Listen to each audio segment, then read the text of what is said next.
Hi, I'm Gage of Confident Horsemanship, and this is my mare Jewel. And we'd like to share some training tips with you. I work with horses and their owners to build partnerships that are based on mutual trust, respect, and confidence.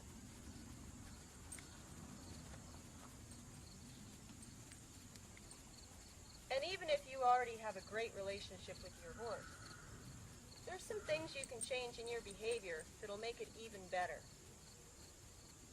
I believe in training, we need to come from the horse's perspective and have true empathy for how they see, experience, and relate to the world. So doing that, we put ourselves into the horse's mind.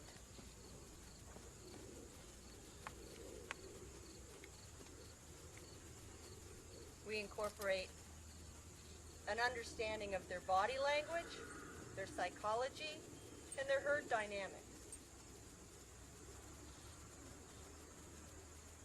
In the herd, hierarchy is determined by who moves who. So while it seems that Jewel may be moving me, in reality, I am moving her. When her stress level gets to the point where she's not comfortable standing still, because after all, horses are moving animals, I allow her to move to get rid of some of her stress, but I'm controlling that movement by asking her to walk in a very small circle around me. That small circle is hard work for a big horse. So the movement de-stresses, allows her to deal with the adrenaline that may be building up, and allows me to establish that I'm pushing her so that then she does become able to stand quietly for longer and longer periods of time. With horses, their physical shape is totally connected to their mental shape. As Chris Irwin says, horses don't lie. If your horse is stressed mentally, it'll show in their posture. If they get into a high-headed posture or into a shape that creates stress in the body, they will become stressed mentally.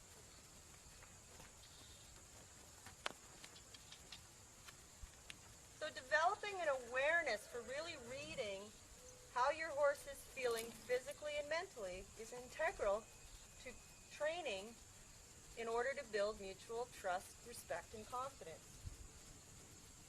Jewel needs to trust that she's in good hands with me in order for her to be relaxed, calm, and develop confidence in what's going on.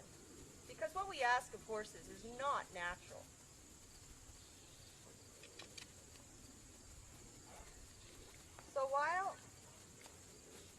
So while I'm talking to you with my words, I'm talking to Jewel through my body movements and my posture.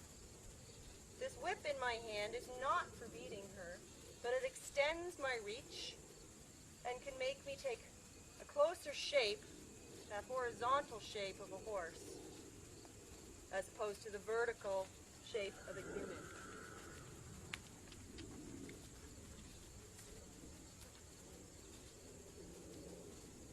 One key thing to remember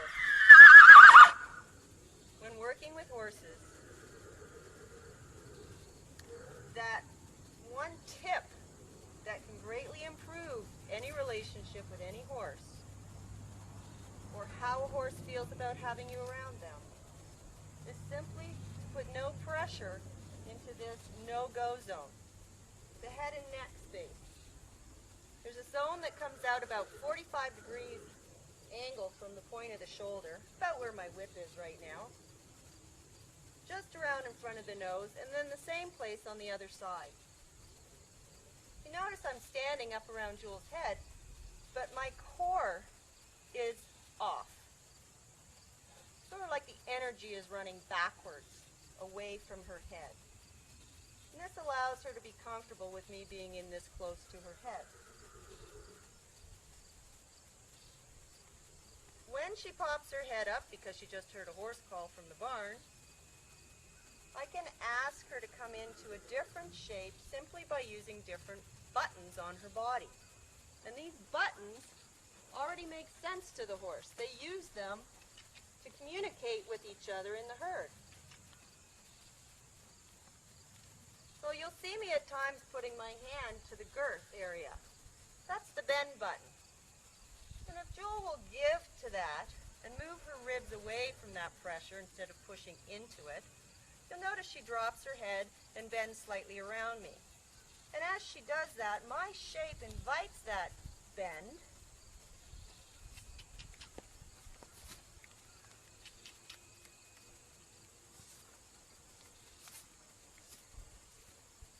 My shape invites that bend because my right hip is pushing also into her bend button, but my left hip is open in an arc away from her head that works sort of like a funnel and draws her in, saying, it's okay, there's nothing pushing into your head.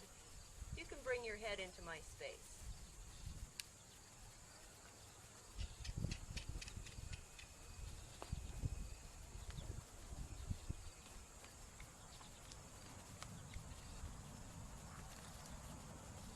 And you notice when I ask her to move, I'm not pulling on her head with the rope.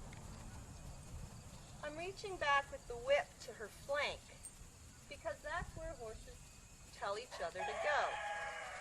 A little push or a nip into the flank is the go button. A little push, little pressure into the girth is the bend button. So I say, Jewel, walk forward, but I make sure I'm not standing in front of her as I do that, because that would be blocking her from going forward, giving a mixed message, which would be confusing.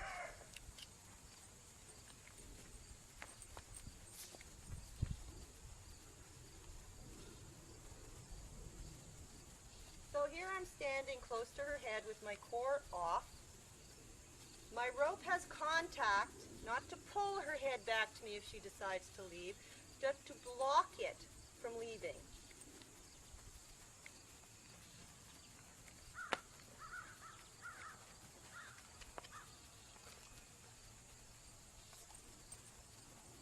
So as Jewel gets more settled, I can come back to our discussion about staying out of your horse's face. No pressure, no impulsive energy to the head.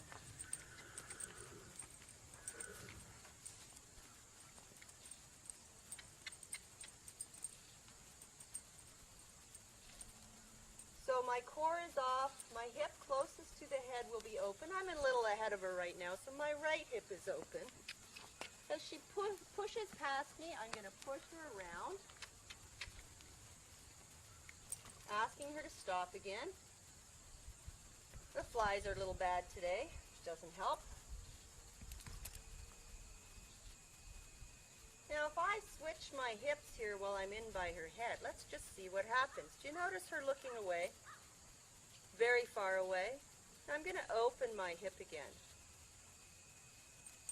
And I'm going to tell her it's okay to bring your head back with a little tickle into her no-go zone, or sorry, into her bend button, and there's the head, right into my open hip.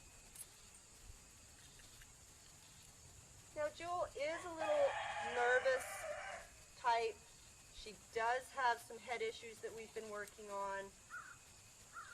So my changing my hip and pushing her head away was enough to break the level of trust we had. When my hip is open, she relaxes, she just sighed. She comes to my draw as I back up with my core off. She comes to my draw. So I'm always saying it's okay. I am not going to be impulsive to your head. She gets distracted by something off to our right, and simply bring her back, focus. She needs to move. We'll do our little circle.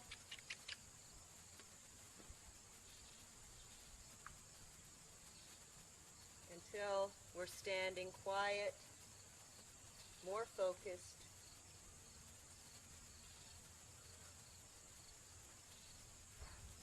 So I'm just going to work with her for a couple of minutes here, see if I can get her to stand quietly, square, level-headed, more relaxed, more focused on me, less distracted.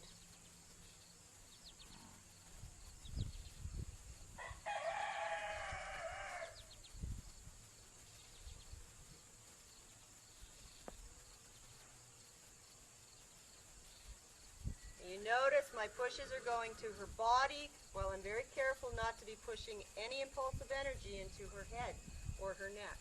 This is a block that says, don't come into my space, I'm respecting yours. So there's my bubble of my personal space, simply by putting an open hand up to defend that space, putting that hand up to the corner of her mouth, but not pushing her head away. Simply creating a wall that says, don't come in here.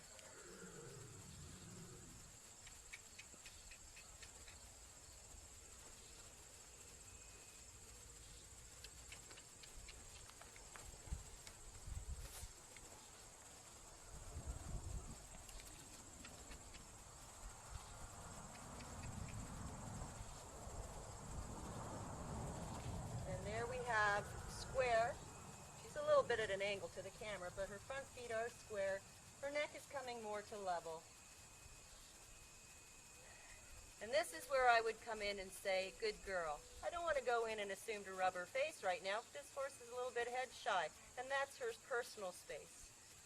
That's a good girl. If she brings me her head, that's what I'm looking for.